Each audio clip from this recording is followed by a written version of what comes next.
Chapter 21. Monica Sells had a cheerful, brightly colored kitchen. She collected painted cartoon cows, and they ranged over the walls and cabinet doors of the room in a cheerful bovine sort of indolence. The refrigerator was covered with crayon drawings and report cards. There was a row of colored glass bottles on the windowsill.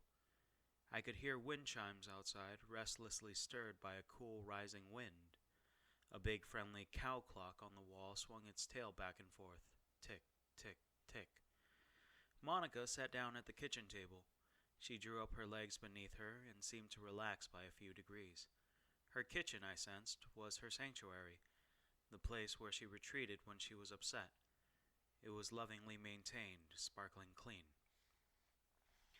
I let her relax for as long as I could, which wasn't long. I could almost feel the air building up to greater tension, the storm brewing in the distance. I couldn't afford to play with kid gloves. I was just about to open my mouth to start pushing when she said, "Ask questions, wizard. I'll answer them." I wouldn't even know where to start myself. She didn't look at me. She didn't look at anything. "All right," I said. I leaned against the kitchen counter. "You know Jennifer Stanton, don't you? You're related to her." Her expression didn't change. "We have our mother's eyes," she confirmed. "My little sister was always the rebel. She ran away to become an actress, but became a whore instead. It suited her in her own way. I always wanted her to stop, but I don't think she wanted to. I'm not sure she knew how." "Have the police contacted you yet about her death?" "No, they called my parents down in St. Louis. They haven't realized yet that I live in town. Someone will notice soon, I'm sure." I frowned. "Why didn't you go to them? Why did you come to me?" She looked over at me. "The police can't help me, Mr. Dresden. Do you think they would believe me? They'd look at me like I was some kind of lunatic if I went to them babbling about magic spells and rituals." She grimaced. "Maybe they'd be right. Sometimes I wonder if I'm going crazy." "So you came to me," I said. "Why didn't you just tell me the truth?" "How could I?" she asked. "How could I walk into the office of someone I didn't even know and tell him?" She swallowed and squeezed her eyes shut over more tears. "And tell me what, Monica?" I asked. I kept my voice soft. "Who killed your sister?" Wind chimes tinkled outside. The friendly cow clock went tick, tick, tick. Monica Sells drew in a long, shuddering breath and closed her eyes. I saw her gathering up the frayed threads of her courage, knotting them up as tightly as she could. I knew the answer already, but I needed to hear it from her. I needed to be sure. I tried to tell myself that it would be good for her to face such a thing, just to say it out loud. I wasn't sure I bought that. Like I said, I'm not a very good liar. Monica squeezed her hands into tight fists and said, "God help me. God help me. It was my husband, Mr. Dresden. It was Victor." I thought she would dissolve into tears, but instead she just hunched tighter into her little defensive ball, as though she expected someone to start hitting her. "That's why you wanted me to find him," I heard myself say. "That's why you sent me out to the lake house to look for him. You knew he was there. You knew that if you sent me out there, he would see me." My voice was quiet, not quite angry, but the words pounding around Monica Sells like sledgehammers throwing up chips of concrete. She flinched from each of them. "I had to," she moaned. "God, Mr. Dresden, you don't know what it was like. And he was getting worse. He didn't start as a bad man, really, but he kept getting worse, and I was afraid." "For your kids," I said. She nodded and rested her forehead on her knees, and then the words started spilling out of her, slowly at first, and then in a greater and greater rush, as if she couldn't hold back the immense weight of them any longer. I listened. I owed it to her for walking all over her feelings, for forcing her to talk to me. "He was never a bad man, Mr. Dresden. You have to understand. He worked hard. He worked so hard for us, to give us something better. I think it was because he knew that my parents had been so wealthy. He wanted to give me just as much as they could have, and he couldn't. It would make him so frustrated, so angry. Sometimes he would lose his temper. But it wasn't always so bad, and he could be so kind sometimes, too. I thought that maybe the children would help him to stabilize. It was when Billy was about 4 that Victor found the magic. I don't know where, but he started getting obsessed with it. He brought home books and books, strange things. He put a lock on the door to the attic, and after dinner he'd vanish up there. Some nights he wouldn't come to bed. Some nights I thought I could hear things up there, voices, or things that weren't voices. She shuddered. He started to get worse. He'd get angry and things would happen, little things. The drapes would catch on fire at one edge, or things would fly off the walls and break. She turned her haunted gaze toward her cute, tacky cows for a moment, as though assuring herself that they were still there. He'd scream at us for no reason, or burst out laughing for no reason. He saw things I couldn't see. I thought he was going crazy. But you never confronted him, I said quietly. She shook her head. No, God forgive me, I couldn't. I'd gotten used to being quiet, Mr. Dresden, to not making a fuss. She took a deep breath and continued. Then one night he came to me and woke me up. He made me drink something. He told me that it would make me see, make me understand him, that if I drank I would see the things he saw, that he wanted me to understand him, that I was his wife. This time she did start crying, tears that coursed silently down her cheeks, the corners of her mouth. Something else clicked solidly into place where I had already thought it would go. The three, I said. She nodded. And I saw things, Mr. Dresden. I saw him. Her face screwed up, and I thought she was going to vomit. I could sympathize. To have the third sight suddenly open to you like that, not knowing what it was, what was happening to you, to look on the man you had wed, who had given you children, and to see him for what he truly was, obsessed with power, consumed by greed. It had to have been hell, and it would remain with her, always. She would never find the memory fading, never find the comfort and solace of years putting a comfortable padding between her and the image of her husband as a monster. She continued, speaking in a low, hurried rush. I wanted more. Even when it was over, even though it was horrible, I wanted more. I tried not to let it show, but he could tell. He looked into my eyes and he knew, Mr. Dresden, like you did just now. And he started to laugh. Like he just won the lottery. He kissed me. He was so happy. And it made me sick. He started making more of the drug, but he could never make enough. It drove him berserk, furious, and then he started to realize that when he was angry, he could do more. He'd look for excuses to be angry. He'd drive himself into rages, but it still wasn't enough. She swallowed. That's when I thought of frightened pizza drivers and fairy commentary on human sporting. That's when he realized that he could touch other people's emotions too, I said. Use them to help power his magic. She nodded and curled tighter in on herself. It was only me at first. He'd frightened me, and afterward I would be so exhausted. Then he found out that for what he was doing, lust worked better. So he started looking around for backers, investors he called them. She looked up at me, her eyes pleading. Please, Mr. Dresden, you have to understand it wasn't always so bad. There were moments that I could almost see him again, that I thought he was going to come back to us. I tried to look on her with compassion, but I wasn't sure I felt anything but fury. That someone, anyone, should treat his family that way, or anyone else for that matter. My feelings must have shown on my face because Monica quickly averted her eyes and huddled down in fear. She spoke in a hurried voice as though to put off my rage, in the voice of a woman who had put off rage with desperate words more than once. He found the Becketts. They had money, and he told them that if they would help him, he would help them get their vengeance on Johnny Marcone for their daughter. They put their trust in him. They gave him all the money he needed.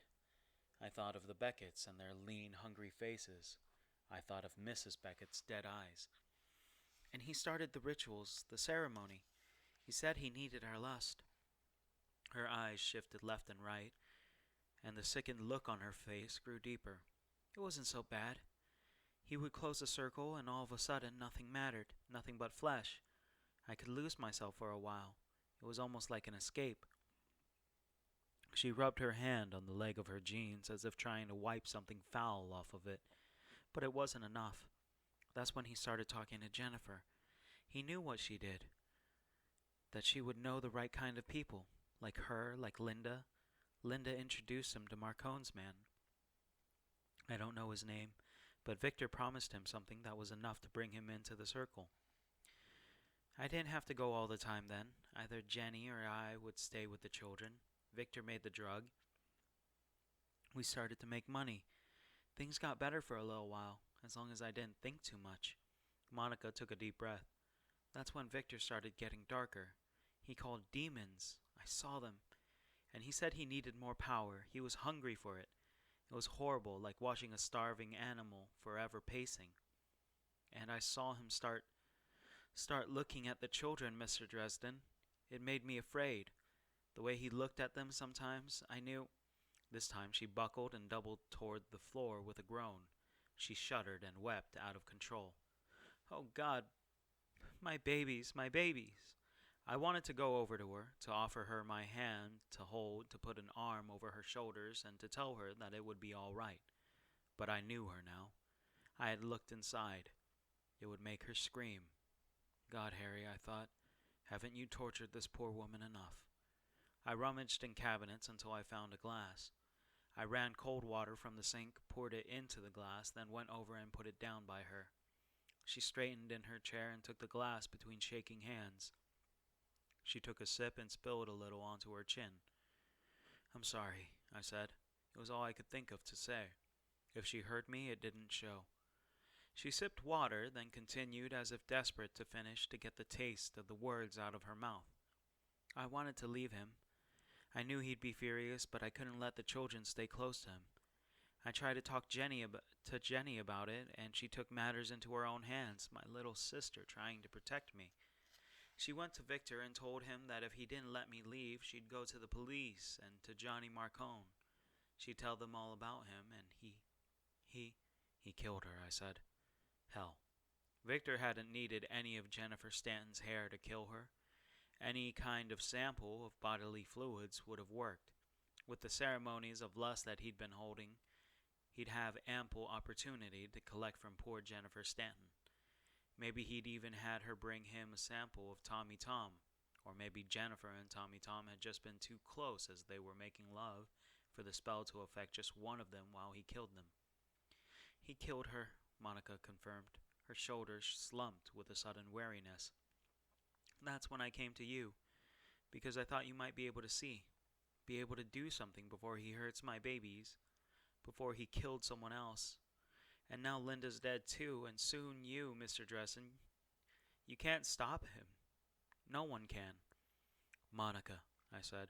She shook her head and curled up in a miserable little ball. Go, she said.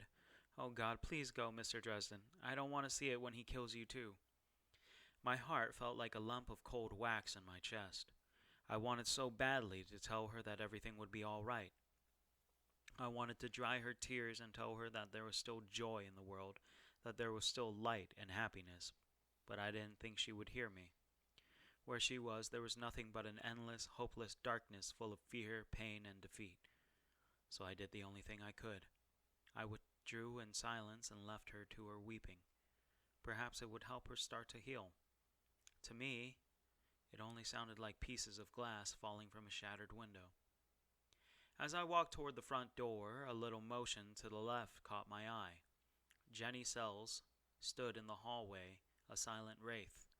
She regarded me with luminous green eyes like her mother's, like the dead aunt whose namesake she was. I stopped and faced her, I'm not sure why. You're the wizard, she said quietly. You're Harry Dresden. I saw your picture in the newspaper once. The Arcane. I nodded. She studied my face for a long minute. Are you going to help my mom? It was a simple question, but how do you tell a child that things just aren't that simple? That some questions don't have simple answers, or any answers at all? I looked back into her two knowing eyes, and then quickly away. I didn't want her to see what sort of person I was, the things I had done. She didn't need that. I'm going to do everything I can to help your mom. She nodded. Do you promise? I promised her. She thought that over for a moment, studying me. Then she nodded. My daddy used to be one of the good guys, Mr. Dresden, but I don't think he is anymore. Her face looked sad. It was a sweet, unaffected expression. Are you going to kill him? Another simple question. I don't want to, I told her, but he's trying to kill me. I might not have a choice. She swallowed and lifted her chin.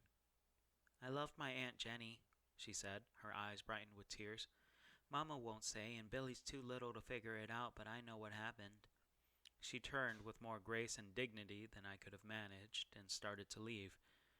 Then she said quietly, I hope you're one of the good guys, Mr. Dresden. We really need a good guy. I hope you'll be all right. Then she vanished down the hall on bare, silent feet. I left the house in the suburbs as quickly as I could. My legs drove me down the oddly silent sidewalk and back to the corner where the cabbie was waiting, meter ticking away. I got in the cab and told the cabbie to drive me to the nearest payphone. Then I closed my eyes and struggled to think. It was hard, through all the pain I felt. Maybe I'm stupid or something, but I hate to see people like Monica, like little Jenny, hurting like that. There shouldn't be pain like that in the world, and every time I run into it, it makes me furious. Furious and sad. I didn't know if I wanted to scream or to cry. I wanted to pound Victor Sell's face in, and I wanted to crawl into bed and hide under the covers. I wanted to give Jenny Sells a hug and to tell her that everything would be all right. And I was so afraid, all tight and burning in my gut. Victor Sells of the shadows and demons was going to kill me as soon as the storm rolled in. Think, Harry, I told myself. Think, damn it. The cabbie gave me an odd look in the rear-view mirror. I stuffed down all the feelings, all the fear, all the anger into a tight little ball. I didn't have time to let those feelings blind me now. I needed clarity, focus, purpose. I needed a plan. Murphy. Murphy might be able to help me. I could tip her off about the lake house and send in the cavalry. They might find a stockpile of 3-eye there. They could then arrest Victor like any other dealer. But there were too many holes in that plan. What if Victor wasn't keeping his stores at the lake house? What if he eluded the police? Monica and her children would be in danger if he did. Not only that, what if Murphy didn't listen to me? Hell, the judge might not issue a warrant to search private property on the word of a man who probably had a warrant out for his own arrest now. Not only that, but the bureaucracy involved in working with authorities in Lake Providence, on a Sunday no less, would slow things down. It might not happen in time to save me from having my heart torn out. No, I couldn't rely on the police. If this was any other time, if I was held in less suspicion by the White Council, I would report Victor Sells to them and let them handle the whole thing. They're not exactly soft on people using magic like Victor used it, to call up demons, to kill, to produce drugs. He had probably broken every law of magic. The White Council would waste no time in sending someone like Morgan to wipe Victor out. But I couldn't do that either. I was already under suspicion thanks to Morgan's narrow-minded blindness. The council was already meeting at sunrise on Monday.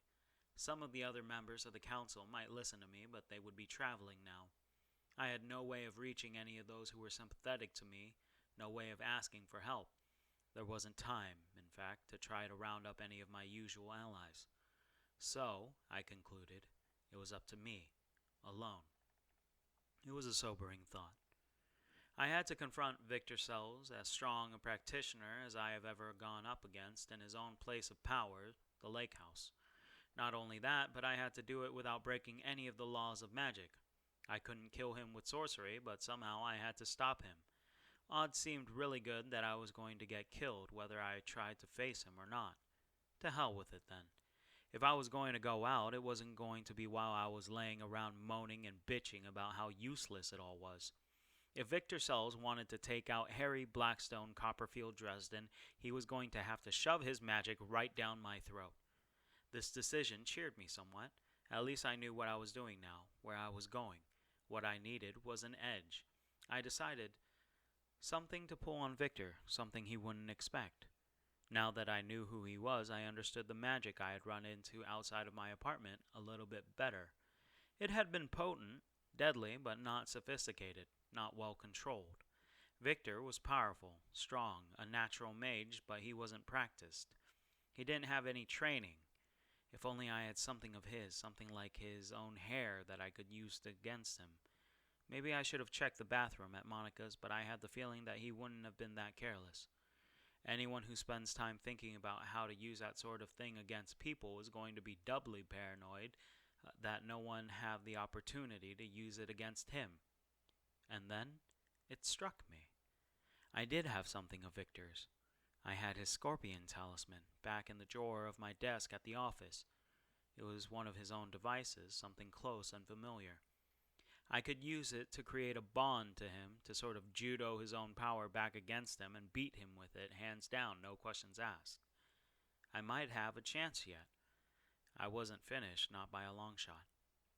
The cabbie pulled into a gas station and parked next to the payphone. I told him to wait for me a minute and got out, fumbling a quarter from my pocket to make the call. If it did turn out that I wouldn't live to see tomorrow, I wanted to make sure that the hounds of hell would be growling at Victor Sell's heels. I dialed Murphy's number down at the station. It rang several times and finally someone answered. The line was scratchy, noisy, and I could barely make out who it was. Murphy's desk, this is Carmichael. Carmichael, I said loudly into the phone. It's Harry Dresden. I need to talk to Murphy. What? Carmichael said. There was a squeal of static. Damn it, the phones go to hell on me at the worst times. I can't hear you. Murphy? You want Murphy? Who is this? Anderson, is that you? It's Harry Dresden, I shouted. I need to talk to Murphy. Yeah, Carmichael grunted. I can't hear you, Andy. Look, Murphy's out. She took that warrant down to Harry Dresden's office to take a look around. She what? I said. Harry Dresden's office, Carmichael said. She said she'd be back soon. Look, this connection is awful. Try to call back. He hung up on me. I fumbled for another quarter, my hand shaking, and dialed my own office number. The last thing I needed was for Murphy to go poking around in my office, maybe impounding things.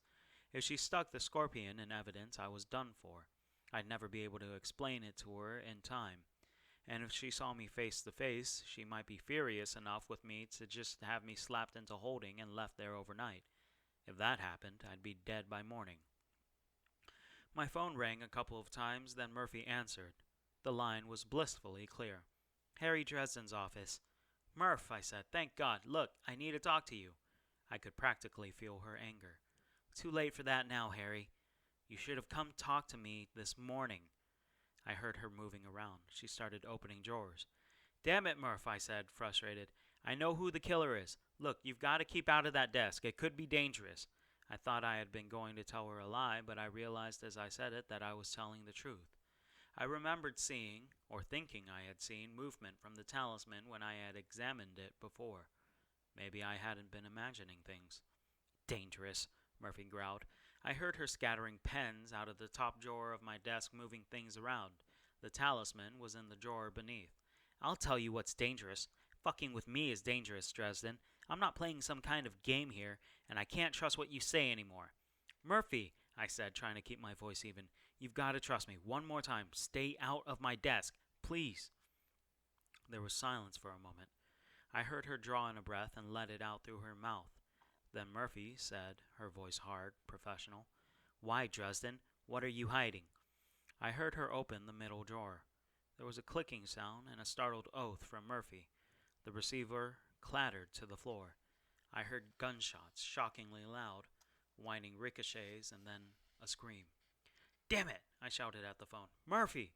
I slammed the phone down and sprinted back to the cab. The cabbie blinked at me. Hey, buddy, where's Sophia? I slammed the door shut and gave him the address to my office. Then I thrust all of my remaining cash at him and said, Get me there 5 minutes ago. The cabbie blinked at the money, shrugged, and said, Crazies. Cabbies get all the crazies. Then he tore out into the street, leaving a cloud of smoke behind us.